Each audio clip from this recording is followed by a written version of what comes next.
Assalamualaikum, selamat pagi dan salam sejahtera untuk Anda semua. Berjumpa lagi dengan channel kesayangan kita, anime fantasi dalam spoiler cerita Donghua. Kali ini kami memperkenalkan cerita Donghua terbaru yang akan segera tayang di channel kesayangan kita ini. Namun mohon dukung dulu channel ini agar semakin berkembang dan maju. Lakukan subscribe, like, dan share.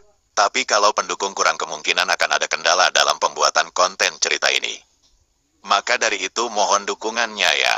Sinopsis. Landasan spiritual dewa persetujuan dari entitas semacam itu sungguh tak terbayangkan. Ryu adalah seorang jenius di antara para jenius. Ia dilahirkan dengan 4 garis darah leluhur agung. Kilin petir, naga api, Phoenix es. Phoenix api, dia diberkati dengan struktur tulang tingkat leluhur dan meridian tingkat leluhur. Tulang kristal giok es, meridian sutra chaotic. Dia dianugerahi murid surgawi peringkat pertama. Misteri murid langit dan bumi. Namun, semua itu tidak penting. Terlahir dengan landasan spiritual palsu. Nampaknya semua bakatnya akan sia-sia. Kecuali dia bersedia untuk memegang nasibnya di tangannya sendiri. Bab 1. Gunung kuil di tebing yang berdiri di atas dunia. Seorang pemuda dengan kulit sepucat dan semurni es memandang keluar dan ke cakrawala. Indahnya warna kuning, merah, dan jingga di langit pagi bersinar tanpa hambatan, menari di atas awan putih bersih di bawah kakinya. Tempat ini dikenal sebagai Gunung Kuil, puncak tertinggi bukan hanya dari alam ini, tetapi seluruh keberadaan. Ia berdiri begitu tinggi sehingga matahari menyebutnya sahabat dan bahkan awan pun hanya bisa memeluk kakinya. Di seluruh alam yang lebih rendah, jutaan orang jenius dilahirkan setiap hari, masing-masing dengan impian untuk berdiri di puncak dunia. Masing-masing dengan impian untuk duduk di tempat yang sama dengan pemuda ini. Namun, pemuda ini tetap cuek. Matanya yang berwarna perak, terkadang biru pucat, seolah menembus segala sesuatu. Menyebut alisnya seperti pedang berarti membuatnya pendek, menggambarkan sikapnya sebagai seorang kaisar berarti menghinanya, mendefinisikan dia tampan berarti menyebutnya jelek. Angin pagi yang sejuk meniup rambut putih panjangnya dengan lembut.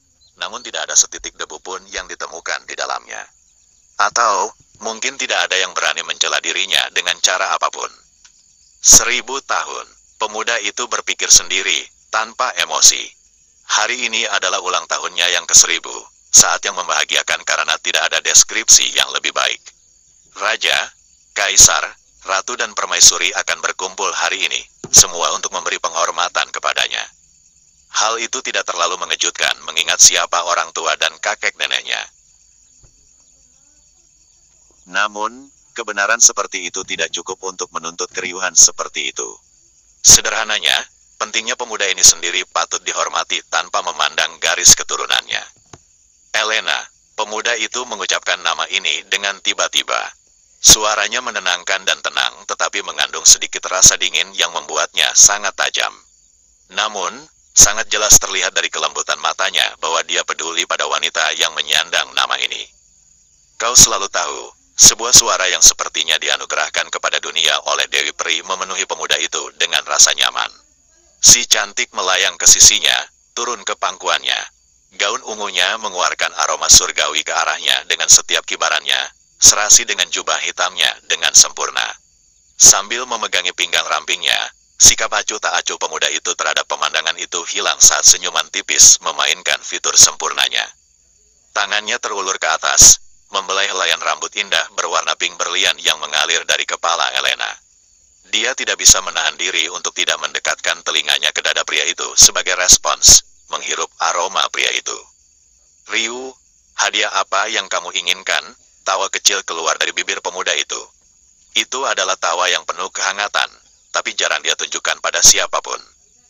Selain orang tua dan kakek neneknya, Elena adalah satu-satunya yang mendengar tawa ini. Ini bukan etiket yang pantas, bukan sihir Elena cemberut dengan manis, pemandangan yang akan mengejutkan miliaran rakyat yang dikuasainya. Pewaris klan sayap suci, berperilaku tidak lebih dari seorang gadis kecil. Aku punya segalanya di dunia ini, bukan? Ryu menghela nafas. Pesawat kuil menari di telapak tanganku. Wanitaku memiliki kecantikan dan kejeniusan yang tak tertandingi. Orang tuaku menyayangi dan menyayangiku, apalagi yang bisa aku minta, terlepas dari perkataannya, Nada sedih tidak akan pernah terlewatkan oleh Elena. Dia sangat mengenal tunangannya, cukup baik untuk mengetahui bahwa kata-kata ini tidak lebih dari ejekan diri sendiri. Di dunia persilatan, ada 3 alam fana dan 3 alam abadi. Mereka yang berada di bawah terus-menerus berjuang untuk mencapai tingkat eksistensi yang lebih tinggi, agar nama mereka tertulis dalam jalinan sejarah selama triliunan tahun yang akan datang dan agar garis keturunan mereka berkembang hingga kekekalan. Namun, Ryu tidak punya cita-cita seperti itu. Bukan karena dia malas atau tidak punya dorongan. Faktanya, jika orang bodoh melontarkan omong kosong seperti itu tentang Ryu Tatsuya, bahkan rakyat jelata pun akan mengerumuni Anda dengan senjata apapun yang mereka temukan, semuanya untuk melindungi namanya. Sebenarnya Ryu tidak memiliki cita-cita seperti itu karena dia sudah memilikinya. Bidang kuil bukan hanya salah satu dari 3 bidang abadi, namun merupakan bidang abadi tertinggi. Klan Tatsuya tidak hanya kuat, tapi juga paling kuat. Kehidupan Ryu sangat mudah. Namun, dia berjuang agar hal itu memiliki makna. Dia mendalami dunia arkeologi, menggali rahasia-rahasia yang telah lama hilang dari reruntuhan yang telah ditinggalkan oleh banyak klan. Dia mempelajari botani dengan semangat yang hanya bisa ditandingi oleh sedikit orang, bahkan memberikan kehidupan pada spesies yang telah lama punah. Ia bahkan menguasai seni Feng Shui, menerapkannya untuk menciptakan beberapa karya seni dan arsitektur terindah yang pernah muncul di dunia persilatan. Ini adalah kehidupan Ryu. Dia menemukan makna yang sebenarnya tidak ada. Ketika orang lain sudah pasrah pada keberadaan kenyamanan yang tidak berarti, dia mencari sesuatu yang lebih. Pada titik ini, orang mungkin menganggap Ryu tidak berterima kasih. Sedihlah ketika segala sesuatu di dunia ini diberikan kepadamu bukan di atas piring perak, melainkan di atas piring emas. Namun, ada alasan mengapa meski telah bertunangan dengan Elena selama lebih dari 600 tahun, mereka belum pernah menikah.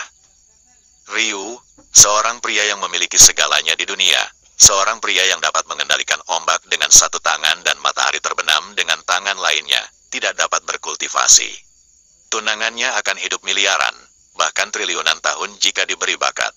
Tapi dia, bahkan dengan begitu banyak harta tak ternilai yang menopang hidupnya, akan beruntung bisa hidup 1000 tahun lagi.